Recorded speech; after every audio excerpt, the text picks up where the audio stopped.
Welcome to Business Unveiled Podcast. This is the place where we help overwhelmed, time-starved entrepreneurs like you make the profitable shifts to get more done and get more out of life. I'm your host, Angela Proffitt, award-winning 8-figure entrepreneur and CEO.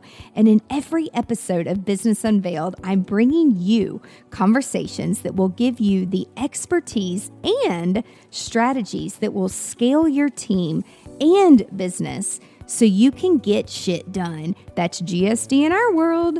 So get your time back and grow a business that helps you be present in your life. Let's do this, y'all. This episode is brought to you by the GSD Academy. This step-by-step business productivity online program will share with you exactly how to shift your mindset, set boundaries, build rock-solid processes, customize your message in order to strategically grow your revenues and get shit done. Visit angelaproffitt.com/GSD Academy. Hi, y'all. It's Angela. I'm back for another episode of Business Unveiled. And I'm so excited for our guest today because I have known her for years and years and years. We both were in the creative community together. She had an amazing business, and she was an awesome speaker. And so every time that I would go to any type of conference, usually I would be speaking, but even if I was attending, I always went to her sessions and learned all kinds of awesome things. And so she's got 30 years, probably over 30 years now. But no, we're not saying over 30. And actually, I think I backed it up to 28. Okay. So I have 28 years in the business. But to me, I'm like, I love getting more experience because we have more life and business experience. And then people actually start to like listen and implement. And so I don't mind the experience part. It's the age. Like, shit, she's old. You are not. You are experienced. I'm experienced. You are beautiful on the outside and the inside, and age just a number. There you go. You know? Well, but that was a nice introduction, but I must say, I'm so excited to see what you've been doing. So this is good. We're going to have fun chit-chatting today. We are, but I love what you have done because a few years ago, you really pivoted and you really wanted to help businesses like get on a better path. And like when I say a better path to success, it's not just more events and more luxury and how many more high-end clients can we work with. It was more about being a business leader, which I'm constantly preaching to people that you can do your passion, and yes, you can make money. There's nothing wrong with that. But if you don't know how to run a business, like you might as well either A, learn or B, stop. That's right. So that's what you know what? The best advice I ever had was from my father. And he had said to me, I think we were about 4 or 5 years into the business. And he said, Meryl, I want you to always remember that you're running a business first and then an event planning catering company. Yep. You're running a business first. And that stuck with me because to run a business, you need to think about profits and you need to think about expenses and you need to think about the 401ks and everything else. And I think that so many people in our business, they have a passion for what they do and they're really, really good at it, but they either push off the business side because they're too busy or they're giving it to somebody else that really doesn't know what to do. So I think that every business owner and team member needs to learn about the business. Yep. And I know you know that. Yeah. Well, for the first 10 years of business, I didn't know it because I was just like, ooh, this is pretty. Yeah, this is fun. And like, oh my God, but I have no money. Money's in the bank, but like not the right kind of profit. Right. So we're going to talk a little bit about that today. But before we jump in, for our listeners that don't know where you came from, don't know where you started, don't know about your company now, take us back to where did you grow up? Y'all, Meryl owned this amazing catering company, and now she owns Snow. We still have the company. But you're And not working so much in it, I'm right? not. And I've stopped about, well, I'll start from the beginning. I'm from Right. Philadelphia. You Start can from the tell beginning. from my Northeast accent. Yes.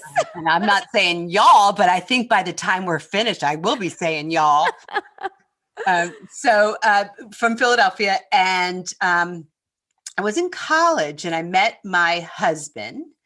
Well, not yeah, he was my husband. It wasn't then, but I met my husband, and we were always going to, after college, we were going to start a bunch of gourmet delis. Now, before at that time, this is in the late 80s, there was no such thing as gourmet delis, right? So we thought, okay, this is going to be great. We'll start with this one, and then we'll just keep adding on because his passion was in the restaurant business. And we thought, well, a deli is a great thing if we can really build up this artisan type thing. So we found a deli, and it was maybe 20 minutes from our house. We put every cent we had, and then we borrowed some money from our parents, and we were going to do this. And it was great. And we were all ready. And then the owner of the deli changed his mind, and he What? said, well, the price has changed because of capital gains, and he raised it $25,000. And Oh we were my like, oh gosh. my God, we don't have that kind of money. And we were devastated. And this is when I really learned things happen for a reason. Because as devastated as we turned it around and said, okay, what other type of businesses in this field that we can do? And then at that time, catering businesses weren't really as they are now. I mean, they were like steam table food. It was like I think caterers were the redheaded stepchild of the Mhm. hospitality industry. So we decided we were going to do that. So we did all our due diligence, we did research on everything, and we opened up our first our catering company, Mhm. Festivities in Philadelphia. So about a year or two, maybe 3 years into it, we were doing an event, and I met with this client, and we were doing this unbelievable tablescape. We called it a buffet, but then Yes. now we call them tablescapes. But it was really, really just amazing. And I was all excited. We're at the event. I set the whole thing up. I stand back a little bit to take it all in. And then this florist comes in, and she plops this god awful centerpiece right in Oh the dear center God. of my beautiful table. Well, Oh. colors, everything. And I say, oh, no, no, no, no, that doesn't go there. And the florist says, well, the bride ordered it. And I'm like, Oh. what? And I said, but it doesn't really match. She says, I don't care. It's staying here because she paid for it. And Mhm. it's like, oh, I didn't. At that point, that's when I said, okay, we have got to do a design company. Yep. And then we opened up a design company within the year called Offshoots. So we didn't want anybody to have control of our events like that. And that to Mhm. me was like, it was the worst thing in the world that could have happened. Yep. So we started with the design, and then we went into the personals, and then we built into lighting. We didn't get into rentals though. Mhm. And then maybe 4 or 5 years after that, we were dealing with some event planners. Now, event planners in those days were Mhm. these blue-haired old ladies that really did not do anything. They didn't, and they were Yep. such a pain in the ass. Yep. So we said, okay, we have to have complete control, because we would do timelines, we would work all this out, and then it would just go, To how that shit. event can go. Of Yeah. course, totally. Right. And that's how we decided to start the event planning company. Then in 2008, when the market crashed, and it devastated, Mhm. you know, I thought the 2008 was bad. I mean, COVID really topped this, but it has never happened, that market crashing, in my lifetime in business. And that was really, really devastating. And we knew Mhm. that we had to, I mean, half of our business closed its doors. Yeah. They couldn't have events. I mean, they were firing people and laying people off, and it, and this was in October 2008, and all those holiday parties canceled. It was just pretty devastating. Yeah. So that's when, and you talk about the word pivot, which I hate the word pivot now, but we pivoted. All our career is pivoting. Yep. And that's when we called up some catering companies, one in Boston, one in Denver, a couple Atlanta, and we had this conference call. They were called conference calls then, when you actually got on the phone. And so we said, all right, you guys, what are we going to do? We've got to preempt this. We've got to stay alive. And that's when the Philadelphia's Picnic Company was born, and Boston's Picnic Company, and Denver's Picnic Company. And then we sold it to each different cities. There's Atlanta, there's New Jersey, there's Dallas. And we said, look, you guys, we've done all the work. Here's all the websites. We just have to change it to your name. Here is all the paperwork. Here's all the menus. Here's everything. And you're ready to roll. So they could turn a picnic company like that. So that is my story in a nutshell. Wow. So in 2020, when some things hit, you're like, I got this, because we've already had to pivot, and This was a harder pivot, and I can't say we got this.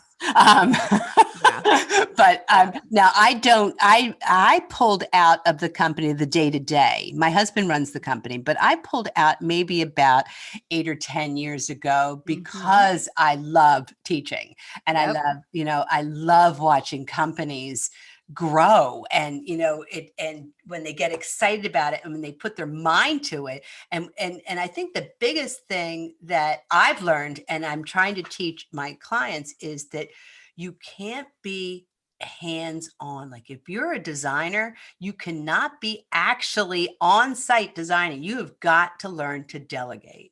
And that's the only way a company is going to grow, is when the leader can delegate and then follow up on it. Yep. And I think that when people do understand that, they can watch their business grow and have a quality of life. That's huge. Quality of life really, it does exist in our business. We just have to be, you have to think of weekends are a little different. Yep. Totally. Right. So how did you choose Snowstorm Solutions when you stepped out of the day-to-day and you said, I'm going to teach, I'm going to do this consulting thing, and really, because because I've watched you jump all in and grow and help so many creative companies and do the data and do all the things. But did you know when you stepped out the day-to-day, like, this is why I'm going to call it Snowstorm Solutions? Well, no, the name, I was always thinking it would just be my name. And then I thought, well, eventually my husband's going to be coming along with me. He's not going to be doing this forever.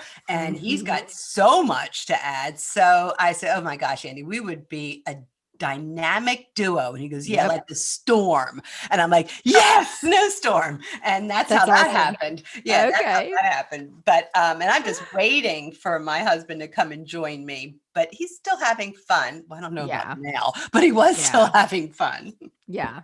No, I mean, that's awesome. So let's talk about, like, one of the things that you really, really, I've watched you teach people, is all about closing sales and how the first impression matters. Yep. And so why is it so important to make sure on the first impression that, do people decide, like, yes, I'm going to work with this person, or like, I'm not sure about this person? Like, why are first impressions so important? And I think this is human nature, because the moment you engage with someone, they're judging you first, and then they're judging what they're buying, and then they're judging the company. Right. So it's true that, and I think we all do it subconsciously. We are judging the person, regardless of who it is. I mean, we've also said, talk the talk, walk the walk. I know it's an old expression, but it has a current concept. I mean, think about it. You're at the grocery store and you notice expired dates, and produce looks sparse and shriveled, and and the staff is nowhere to be found, your internal alarm should be buzzing like crazy, like get out, get out, get out. It's the same concept is for your environment where you meet clients and stuff like that, is they want to make sure it's clean and organized, but they're subconsciously, if they're coming into it. So that's a first impression. There's so many first impressions, not just with the person, but Mhm. it's with everything that we do. And they always say you can't, change a first impression. Well, you kind of can, but it's much harder. But that's the obvious. I Mhm. think people need to understand that they are the brand. The person is the brand. The Mhm. company will come along with it, but they're the brand that will, the greatest way is to articulate is your experience and your skills and your knowledge and your overall worth in today's competitive market, is to create and nurture your brand, your own personal brand, and how that stands out. Absolutely. And people buy from people that Yep. they like and Yep. that they trust. That's right. And it is all about relationships, especially in emotional money spending Yes. Yeah. industry. Yep. So you learn how to make people typically, like, we always want to make people feel comfortable. And like my mom Mhm. always says, like, she's like, Angela, you sure do talk a lot sometimes, and it's entertaining, but like I just don't understand you sometimes. And she's like, but and I mean, she's like, I think I should put this on my grave. People don't remember what you say, but they always remember how you make them feel. And you know what? Can I interject there? Because Yeah. you do talk a lot. And I remember, and no, but in not a bad way, because I left your session and I was like, oh my God, she's so wonderful. She's so passionate. It's contagious. And Oh, even if I got half of what you said, it was good. No, so thank I, you. I get that. Your mother's right. But I'm like, I talk a lot because you talk a lot. And but I had to learn, and I had to like hire coaches and people to help me, like, as a business person, like come up with this strategy and have a Mhm. framework. And it's fun to be entertaining and like tell and share the crazy ass stories sometimes, but it's Right. like I want people to walk away with something that they can actually take and say, Yeah. like, oh my God, I learned this from this girl. And like, it's fine if they don't remember my name. I don't Right. care. Right. I Right. just want them to remember one thing, that something happened to me that changed my trajectory and my future and my bank account and my team. And like, how can, you do it too? And so my next question for you is like, so somebody that's listening Mhm. and they are recovering from like which this is funny. So not so great impressions are, this is like me now, because especially when in 2020 happened, and we like literally live in our pajamas and like like I'll do Zooms with yoga pants and like a nice Right. shirt on or whatever, and I've got my dogs in my lap. And so, I don't dress up that much anymore. I mean, I think it's just like Well, I being got to be able honest with you. You don't, because whenever I Mm-mm. saw you before, you were just like heavy makeup. The hair was done. Yep. And you know what I'm saying? You know what? She's beautiful either way. Aw. So, but you're right about that. But go ahead. I'm sorry. I didn't mean to interrupt. No, I was just gonna say, like, sometimes it's funny to me because I'll run into people, like, literally, I'm in yoga pants and a Right. GSD shirt. Like, that's kind Right. of my everyday thing. It's comfortable. I do laundry, it's clean. I take a shower, but I don't feel the need to like dress up and put on makeup every single day Do anymore. you at least put a bra on? Sometimes. Like, I don't have one on Sometimes. now. Right.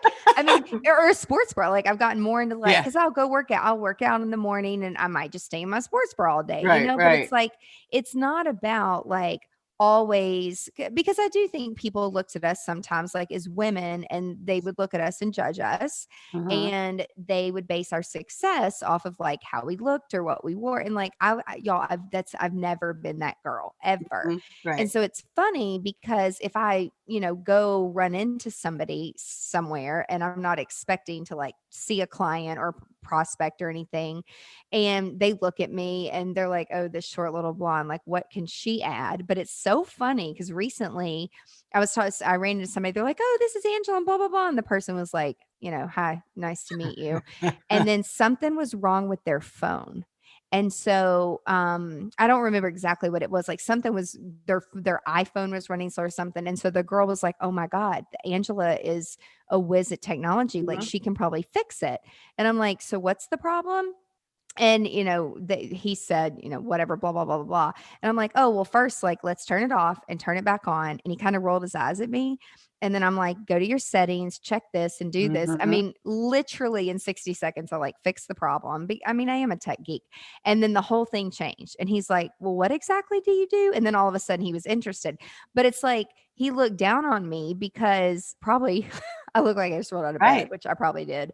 But you never say, like, you shouldn't treat people You shouldn't. And just by the but way that that they is look. that's Like, right. And that is though human nature. So there it is is always when you were going to ask me about how do how you to recover recover. from it? I mean that you totally recovered from it because and I think that the best advice is to be totally yourself. Don't Yeah. try to and just be open and really transparent because Mhm. we're all the same and we all have these insecurities and we all have this and just be really open about it. Mhm. Yep. So there, Yep. so I do believe there's definitely, I think there's recovering for a personal first Mhm. impression, but it's very difficult to do a business first impression to Yeah. recover from because if they're experiencing bad service or experiencing that's more of an uphill. You can do it, but it's Mhm. more uphill. Mhm. It's two different ways. It's like if you plan all your meetings at a coffee shop Mhm. as opposed to greeting your clients on site with a glass of wine, neither is better or worse. They're just simply different approaches to the client experience. And I think we all need to evaluate what our client experience is Mhm. We because we yeah, go do. ahead. No, I'm just laughing. Like the other thing I was going to say, as a person versus a business, this entrepreneur organization that I'm in, we had it was a virtual event, but they had sent out these little packages from a new company that we were trying to support local. And, nobody asked me because I'm not really in the party planning space anymore. Right, They think of right. me more as like call Angela for technology, which is great. It's exactly what I want. But then when we send out these packages to 243 members to be exact, and then I get a package in the mail and I'm like, it's missing a few things. Like, what Mhm. about the salt? And what about this? And there was no recipe card or, whatever. So, but I told the executive director and they like sent an email out and like recovered. And then we made it funny. It's like, haha, we can't send, the alcohol and this and that. Well, I was going to go because I wanted to do a little social post on it and a shout Mhm. out. And so, but like I didn't have any tequila or any of that at home. I don't really drink on a regular Right. basis. And so I'm like, the only time I could go to the liquor store was at like 9 o'clock in the morning. And it was the morning that once a week I douse my hair in like coconut oil. It's Oh, yeah. super, super greasy and it's Right. disgusting. But it's very healthy for my hair. Oh, And so I yeah. had a shower cap on and that I throw away. And so then I put a hat on. Okay. So I like have coconut in my hair, this Uh, awful, I mean, just gross, right? But I'm like, who the hell am I going to say at 9 o'clock in the morning?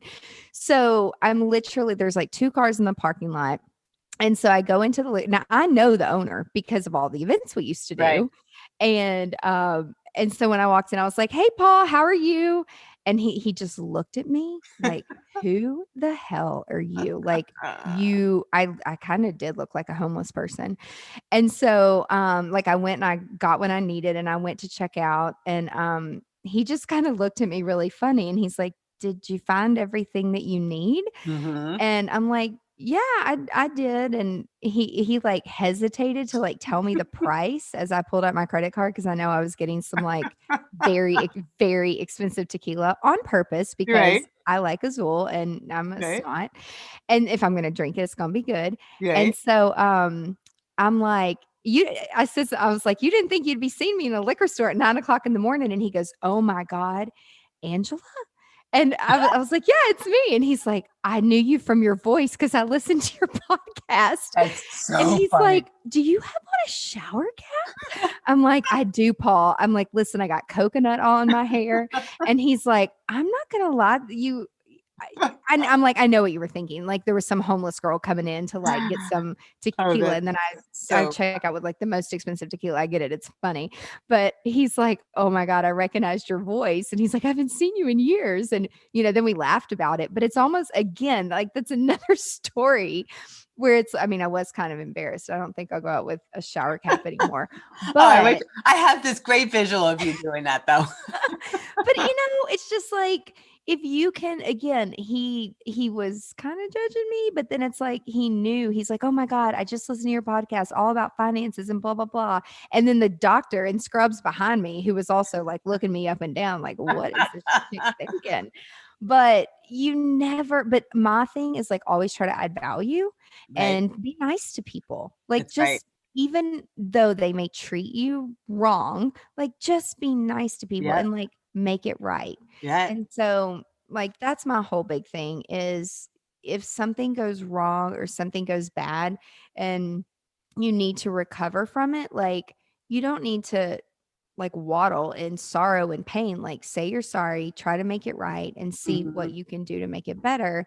And people are still going to be assholes and they're insatiable and you cannot make everybody happy. That's right. So, when people ask me like, "Oh my God, how do I get over this?" And I'm like, you learned something from it, right?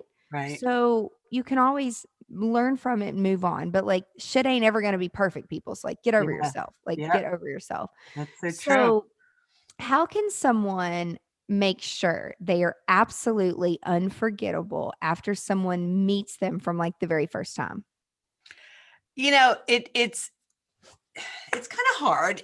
Well, no, it's not really hard. You just have to gain the client's trust. I mean, Mm, that's it. And gaining the trust is you have to know who you are. And you have to, because a client can certainly tell if you are nervous or you're being misleading, or if you mhm. just have to be yourself. I mean, people like to work with people they trust, right? I mean, Yep. you gain trust by showing genuine interest in them and building a rapport. I think too often in our businesses that we think that we know what the client wants because we do our jobs and we do it well. And if you're having a wedding, we know that you're going to have this and this and this and this and whatnot, and it may change somewhat, but are we really speaking and really building a rapport to the client? Because everybody's needs are different. Mhm. So, I think it's important to have these conversations, and it's all about the relationship, as it's all about the relationship in everything that we do, not just sales or business. I mean, everyday life is about a relationship, and Mhm. our clients need to trust us and trust that we will fulfill their needs. And you need to be friendly, and I'm not talking about like punching the client playfully or stroking their hair. Right. I mean, I'm talking about Boundaries. like just creating a real rapport and understanding them and remembering, you know, your research and becoming a reflection of what they desire. It's something like that. But I think though, an easy tip, I think, is it's it's a little exercise that I like to tell people. Yeah. It's what their personal brand statement is. So if I was to say to you, okay, Angela, your brand statement is, I want you to answer this. I am a blank who blanks for blank, right? Okay, so I am a GSD leader who gets shit done so I can be present. Did I Okay. do it Oh my right? God, you did it perfectly. You did it perfectly because number one, all right, I'm going to first tell you what most people say. I'm an Yeah. event planner who works with weddings for such and such a company. Okay. And I say, no, no, no, that's what you do. That's Mhm. not who you are. Now, what you said, I right off loved you from the beginning because you get shit done. Yes. Right. So that to me, and what was your last thing that you said? Because I got excited about it. So, well, my thing is like, people are like, why are you so psycho about like GSD and get shit done? And I'm like, when I get shit done, I can be present Uh-huh. in my everyday life. And so when I'm doing podcast, I'm 100% here. Right. And then when I'm with my family and my sister's kids and I'm doing aunt stuff and gymnastic stuff, it's like I don't worry about my phone. Yep. Like I am not worried about answering clients' emails and answering text message. And because we really try to schedule the business out. And so Right. that to me is calendar blocking, time blocking, potty training your clients, like how valuable the time is together. And so when people are like, well, what does that mean? I'm like, it's GST, get shit done. Yeah. But the payoff is so you can be present and like enjoy your life and not worry about all the distractions when you're doing something that is on your calendar, time that you have taken and chosen to do something with that time. So that Exactly. is the payoff, Exactly. right? That's Oh right. my God, I did it right. Yay. Totally did it right. I mean, you saved 15 minutes off the podcast. I think that we have to know who we are. We have to know what our skill set is, what we can offer a client, and that nobody else can. I think that we need to step back and think of all these things that you're good at, and that is not just what you do for a living. There's certain things that everybody is really good at, and then we've got to portray that out, because once you identify your strengths and your weaknesses, because we all have those too, you can work on the Absolutely. areas that you need to improve. So I'm all about, like, everybody says like these first impressions, and they think it's just, how do I look, how do I talk, that's important too, Mm-hmm. but that first impression, that's what that is. But first impressions go into second and third and fourth, and this is the personal brand statement, and not just for the business. The business has its own identity. So you have a brand for the company, which is the personality of the company, and the brand for the individual, which is the personality of that individual. And they're not always necessarily the same. Yeah, that's so true.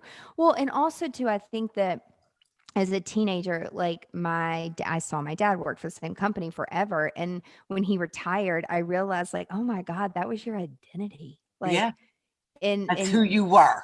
Yeah. yeah. And And I'm I just think our like, generation's not like that, or this, especially this no. this new generation coming in, is not like that, which I love. Uh-huh. I It's think you're so absolutely different. right about the father, because I think these millennials Mm-hmm. have got it right. Everybody says, "Oh, you can't get them to work," da, da, da, da, That's not but true. it's not true. And I think what they have that my generation did not have, because I think these millennials looked at my generation, and like, just like your father, that was his identity. He went to work, you Mm-hmm. say, at the same company, he did the same basic thing, and the kids saw how hard your father Yeah. worked, and that was his Yeah. identity.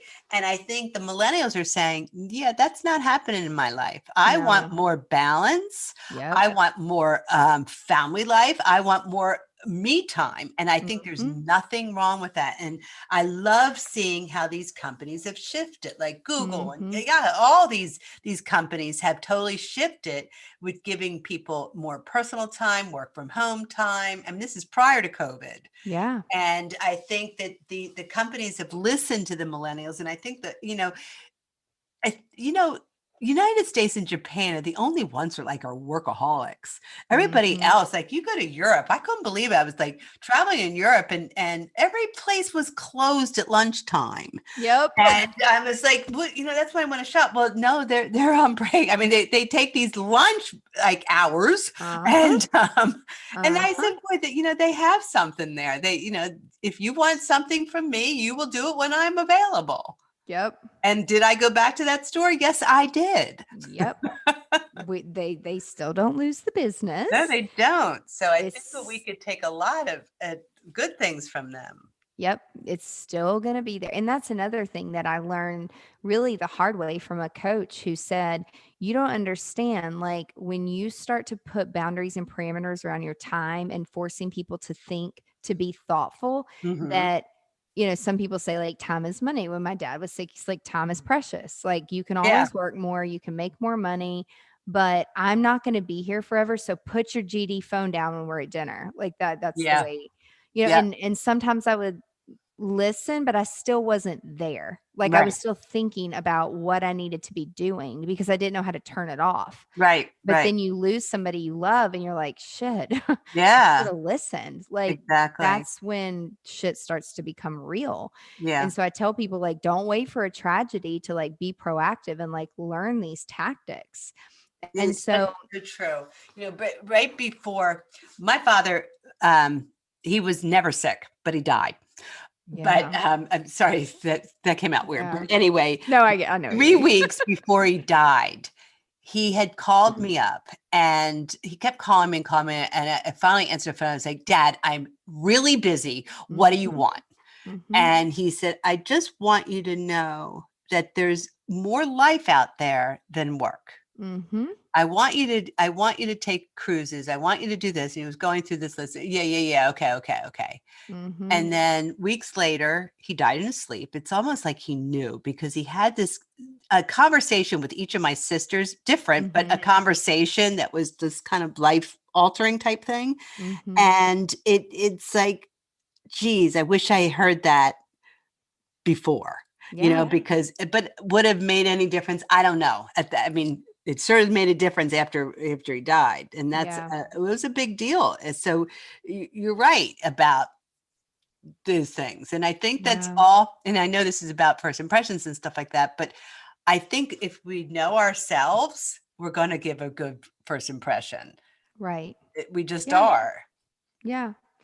So I want to ask you too, like some people, they're like, oh, I'm not in sales. I used to be that girl. I'm not in sales. And now it's like, hell yeah, I'm in Yeah, sales. you And are. Everybody's hell in yeah, I sales. convert. And yes, like, but when you're passionate, but also there's this word, persuasion, that Yeah. some people could say is manipulative. Mhm. However, how do you think persuasion plays into first impressions? Yeah. And how can people like be aware of it and practice it more? Well, it's actually really, really simple because you're right. I don't like the word persuasion too because it sounds like you're trying to get. It sounds car salesman, doesn't it? Right. And Um, it's not at all it's not. It's in my not. head. But in my mind, a persuasion is always just assuming that you have the job. If Mhm. you go into a meeting with a client and you're not saying if or if you book or if you do this, it's just like it's when. It's we'll have this here and then we could do this, and it's inserting yourself into the event or whatever they're doing. And Mhm. once you do that, that's just human nature because here's a perfect example of a good persuasion. The I have a list of different qualifying questions that we give to our social clients. Mhm. And everybody says to me, well, what do you say for the corporate client? And I said, oh my gosh, you never ask those qualifying questions for the social client that you don't ask those to the corporate client, or they'll just hang up on you. And they Mhm. said, what do you ask them? And I say, I asked them 2 questions. And so a corporate event planner calls up and she'll say, we're having an open house for 100 people. And then my first reaction was, great. Have you planned this event before? Mhm. So then she will say either, yeah, I could do this in my sleep. I've been doing this same event for 10 years. Or, and then that, if she says that to me, then I know I'm dealing with a seasoned event planner, Mhm. right?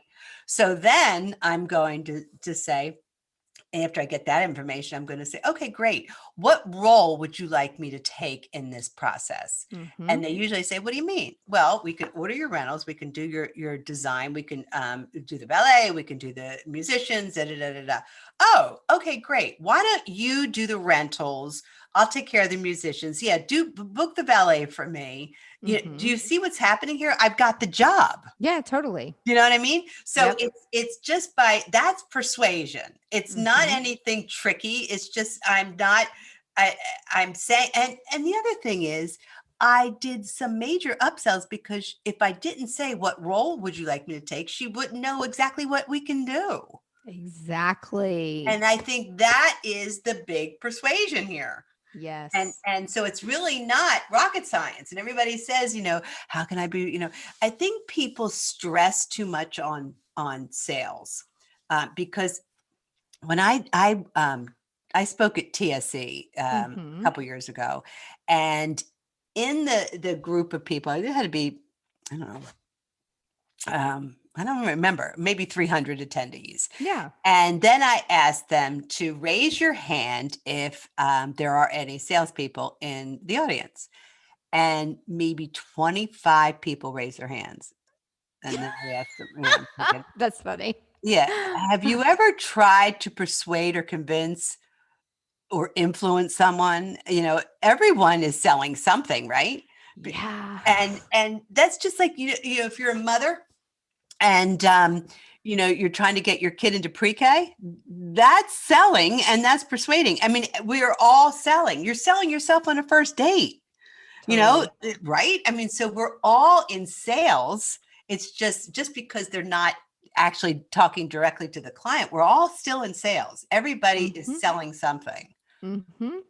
It's so funny because I am so into Apple products for the outcome, which is it helps me be way more productive as a Yep. creative. Yep. And so many people, when I'm just very passionate about my Apple products, and we only teach on Apple products, not that I can't do PC. I mean, I did PC for years in Me too. EMR Where for I'm electronic an medical Apple girl records. too. Yeah. Yeah. Yeah. But like when you make that change, it's like it's like literally riding a bike and Oh like yeah. taking the training wheel. It's totally different. Yep.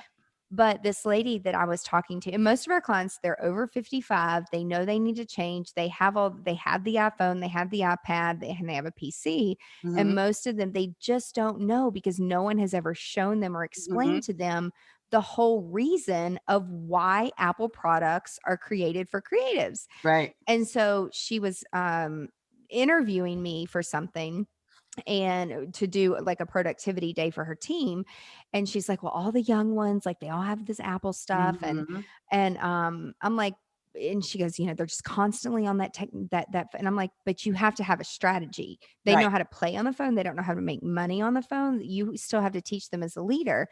And then I said something, and she's like, why do Mac people say that? Why do they say, in fact, I did a few videos about it just yesterday, about why do they say they need to look at another desktop? Like, what does that mean? I'm like, well, Right. let me show Right. you. Because we were on Yeah. Zoom.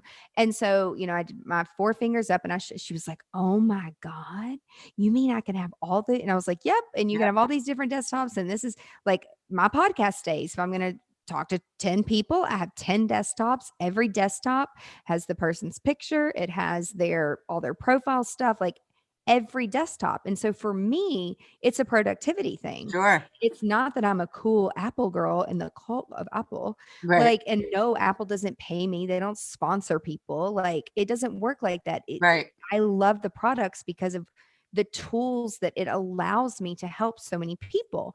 And so after the call, she's like, I guess I just need to go get a Mac right before like doing this whole session. I'm like, yeah, you'd benefit Yeah. more. Yeah.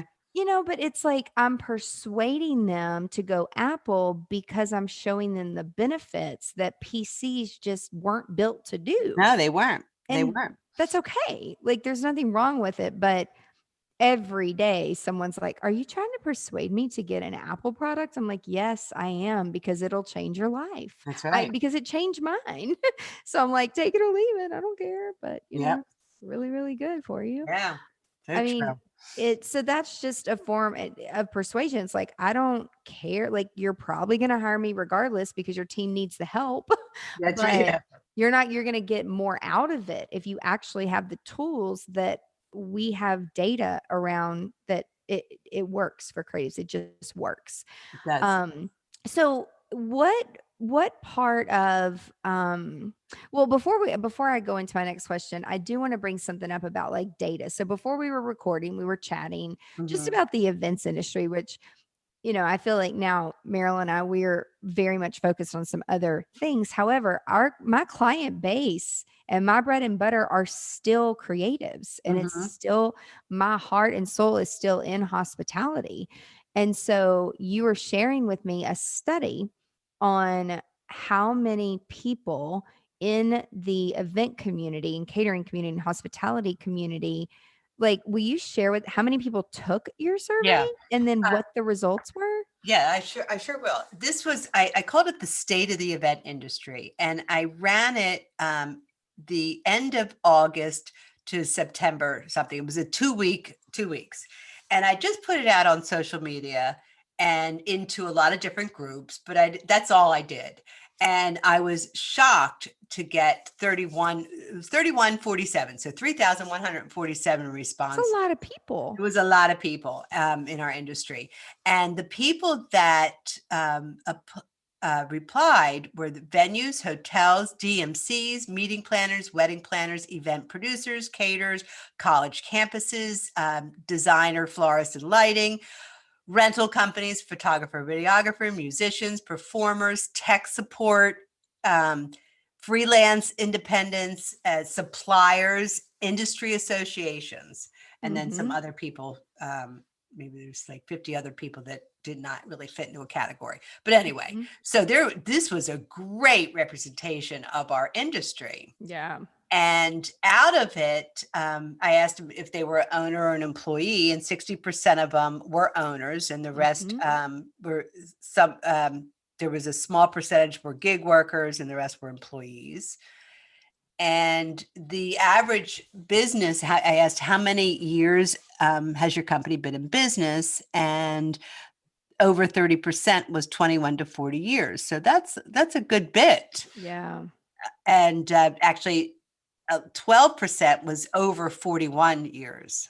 That's so we've been in business. Yeah. So then I asked them, are you currently working full-time, working part-time, laid off, so furloughed? So unfortunately at this time, 38% were laid off, 20% were furloughed, 19% were terminated, 3%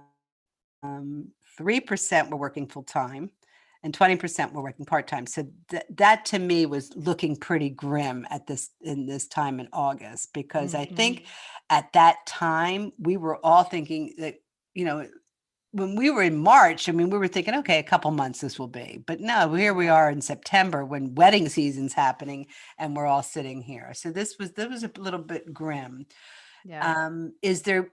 The next question I asked, is the business currently operating 100%, 50%, less than 25%, or closed? So 68% was operating less than 25%, and almost 30% was closed. Yep.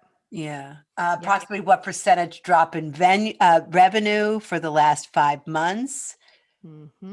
I put 100% was at almost 40%, and 75 to 90% was almost at 50%. And really in the comments of that, they were saying we're 95%, 92%. So it was a much higher percentage. But the reason I want you guys to hear this is because a lot of people are closing. They're closing. The way I looked at it is closing a chapter, taking all that you've learned and all those years of working your ass off in the hospitality industry to make other people happy. That's what this is. Right. So what can you do to take all that you've learned, do something else, reinvent yourself, start a new business? But what can you do to draw from that so that when you move forward into something else, that you can still make that first good impression by sharing something positive that came out of when people say like 2020 was horrible, it's such a bad thing. Right. And so it's a way for us to reframe, take some time, really think about, I have friends, they're like, you know what, after thinking about this, like the money's great. It doesn't make me happy. Like I'm miserable, really trying to meet people's needs when they're being unreasonable, which this is what Pinterest brought our industry. Thank you so much. There's some great things, but like what's real and what is a photo shoot. And it's just, some of it is not practical. And then it opened up this whole DIY thing, which, hey, that's fine for some people. But guess what? As a planner back then, it's like, translation, this shit's going to fall on my shoulders. And we're going to have to charge you double because I'm going to have to get 5 more people at the last minute because you can't finish it and you're pissed off. And so then we just made a decision. We're never, if anybody says in the first 5 seconds of us saying, well, what are you looking for? And they said the DIY word, nope. Yeah. It's like we can't even talk to you. And so because we knew the outcome and the outcome was not good. So I think this gives us a really good insight to, because we know we're all thinking it, like what's happening with other businesses, what are people doing? And then my mom's like, but it's just terrible, it's so sad that people are closing. I'm like, why? We've closed our doors to things before Hmm. by choice, Yeah. so that we could focus on doing some more impactful work, where we can take the skills and take everything that we've learned over the past 20 years and do something with it to impact other business owners. Like, what's wrong with that? Yeah. And so I want you to think, so if you're listening to this and you are one of those people that have been in business 20, 30 years, and you're wondering, or even if you're trying to hold on and you're like, I don't know if I can hold on, think about, does it make you happy? Hmm. And are you good at something else, like you mentioned earlier? Can you showcase your talents in another way? And if you can, start thinking about, how can you make a good first impression by doing something else that can still help people, because you're still able to listen. If you worked in hospitality and you can make people happy, you can solve a lot of Yeah, but people's that's problems right. out there. That's right. Right. You And know?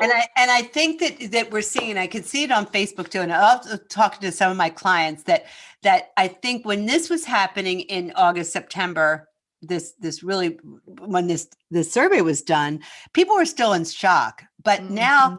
after talking to people, it's like, you know what? I'm glad this happened, because now I'm a realtor. I'm loving what I'm doing. Yeah. Or now I'm doing this, and I've always wanted to do this, or I wanted to retire. I just didn't know how, and this was great. Or That's me. so I think that there was so many silver linings from this. And I think also a lot of our industry people may have gotten out of what they were doing then, but Mhm. stayed in the industry doing something else, Mhm. and which was very, very interesting. I mean, I know some people are writing now books about the industry, which will be wonderful, Yep.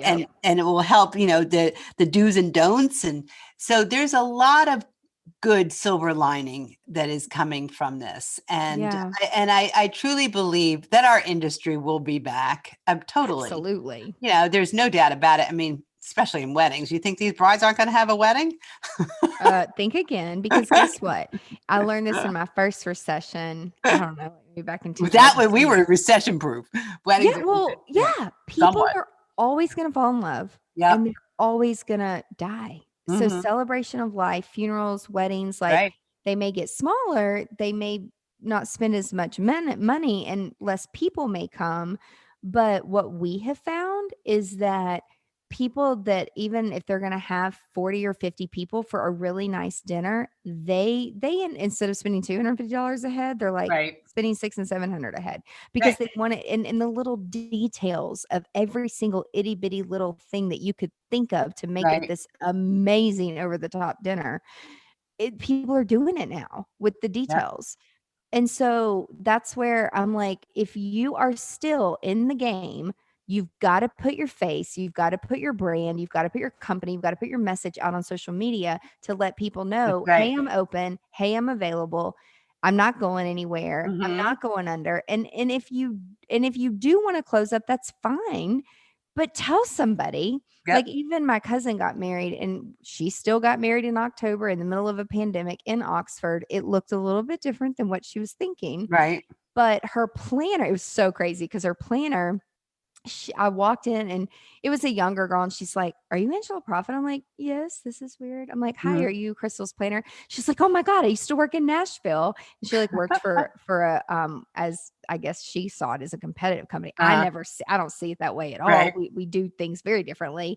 And I'm like, "I didn't know that you were my cousin's planner." And she goes, "Oh, I wasn't. There was an older lady who had been doing it for 30 years, and when COVID hit, it was her way of retiring. She's like, I got like Yeah. 30 weddings from her. She's like, I literally took her book of business, and she had just started a brand new business, but she learned everything in Nashville, and she moved home was Oxford. So she moved back. It was just, her story was so cool. But And I'm that's like, the silver lining on both ends. yes, It gave the totally. opportunity for somebody to say, okay, I'm retiring. And then the opportunity for somebody to pick up those 30 events and build her career. So I do believe there's these silver linings. And I think sometimes it's hard for people to see it until they look at it, look back on it. Yep. Look back. It's so true. Yeah. Well, I could Definitely. keep talking to you I forever. know I could talk to you forever, but I do want to end on one thing, because as a creative, there are many factors that keep our businesses afloat, right? I mean, there's our products and services and your social media profiles, your website, your team, so on and so on. But each of these contributes to the success or the failure of your company, right? However, if you take a step back, you'll see that there's one thing that encompasses all of these factors. It's you. It's your brand. Yep. Your brand is what brings together all these pieces in your business plan and creates a cohesive and consistent experience for your clients. Absolutely. So when all things come together, you're left with a brand that is uniquely yours. Yep. And one that sets you apart from your competitors. And that's what we want. Yep. This was awesome. I know you guys got lots of nuggets. What is the best way for people to connect with you, Meryl, if they want to connect? So I'm thinking, I think Instagram is the best. Well, first of all, you can certainly email me, Meryl@merylsnow.com. Yeah. But Instagram, I'm going to be, I learned something from you, Angela. Yay. I love your stories and stuff like that. Thank you. I think that, and my Instagram needs to be built up. So I decided I was going to do this book giveaway because I have 3 books out and sales books. Yes, I do. So I thought, let's do a book giveaway if they follow me, because I'm thinking, 3,000, I only have 3,000 followers. And I'm like, that's not enough. I want more. Yeah. So I want to get my message out. So follow me on Instagram, and I'm giving these books away. And then, of course, Facebook, whatnot. But I want to know if you have any sales questions at all. Email me. I could talk sales all day, and I'm not going to charge you. I love it. Yeah, it's just I want to help people, and we could do this and get your message out there. Yes. Well, so we'll put it in the show notes. Be sure to go follow Meryl Snow on her Instagram. Right. And like she said, and also too, like, y'all ask the questions on Instagram publicly so that Meryl can actually answer your question. Yeah, because it helps so many other people. And it's funny because some people that ask me questions, they're like, are you going to put my question on social media? And I'm like, well, why not? Why not? It helps. Everybody else is thinking it too. But if you want to remain anonymous, like, I don't have to say who asked me that, like, it's okay. But and so some people, it's just like, I'm not going to say, I'll say somebody. It doesn't matter who asked it. That's the thing. Right. It matters that you're helping. You got to get rid of like you and what you sound like and what you're thinking, because if you're thinking it, somebody 1,000 other people are thinking it. Right. That's right. So make sure you ask your questions. And, sometimes we all have some private things that we don't want to put on social media. I get it. So that's what the email's for. So, just think about how many people you can help when you're asking something for yourself, and how Meryl can help a lot of people in sales. That's great. And we'll also link your books too. So good. I see all of those as well on some of your profiles. If you Google your name, like, all your books come up. So we'll put that in the show notes too. Good. Thank you. Yay. And everybody listening, thank you so much for your time today. And be sure to tune in next week to another episode of Business Unveiled. Y'all have a great day. Thank you, Angela. Of course. Bye. That's it for this week's episode of Business Unveiled. Now that you have all the tools that you need to conquer the world and GSD, get shit done, would you share this with your friends and fellow business leaders? One thing that would really, really help us and help new listeners is for you to rate the show and leave a comment in Apple Podcast, Spotify, Stitcher, or wherever you tune in and listen to Business Unveiled. You can check out the show notes at angelaproffitt.com/podcast and link up with us on social media so you can share your biggest insights.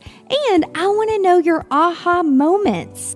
Until next week, remember, the profitable shifts and structures you're creating in your business help you be more present in your life. So get out there and GSD.